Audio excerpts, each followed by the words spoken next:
We thank you for logging on to fan590.com. David Alter alongside Mark Masters of the National Post getting you ready for the Argos taking on the Montreal Alouettes, 7:30 on fan590.com Saturday night. And the big story is Anthony Calvillo. You know, he's been tremendous throughout his entire career, and he's always a factor. But how much of a factor will he be in this game with the index finger that we've been hearing about? I guess explain that to us a little bit and how this may be a game changer. Yeah, Calvillo, many consider the best quarterback in the league.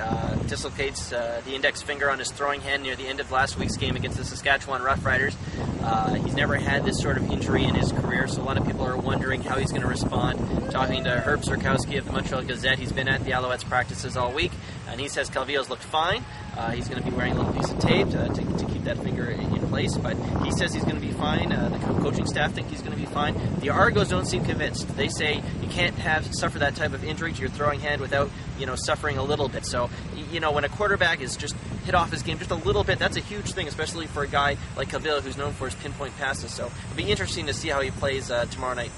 Also, to further add to that point, Jim Barker mentioned that it is the index finger on the throwing arm, which is the most critical finger when it comes to releasing the ball, which has a large part to do with the way the direction of the ball is going to go and the speed, the velocity, which is speed as well, and all sorts of other goodness as well. But let's talk about the Argos now, and no severe lineup changes, but when you look at the way they got dominated in Montreal, is there reason to believe that they have a fighting shot at this one? Yeah, of course. I mean, they were in the game in Montreal until halftime, and in the second half, Montreal pulled away. They're playing at home now where they're undefeated this season.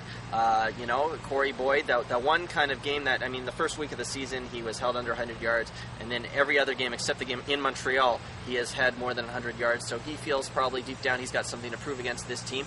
And I think the Argos have a shot at home to keep this game close against Montreal, and as we've seen, if they are close in the fourth quarter, they tend to win the game, so we'll see what happens. Well, let's talk about discipline. The Argos got away from their entire game in that game in Montreal. Now, will they learn from it? Because it seems like when they get undisciplined is when things seem to unravel. Yeah, Montreal's too good of a team that if you play undisciplined, you can kiss the game goodbye. So they're going to have to, cut down on silly penalties and keep that focus that they've seemed to have late in games. They just don't get rattled. They can't get rattled against Montreal, and it's so easy to get rattled against the Alouettes because they do everything well. They do all the small things right, and it's so easy as an opposing player to just get frustrated and get out of your game.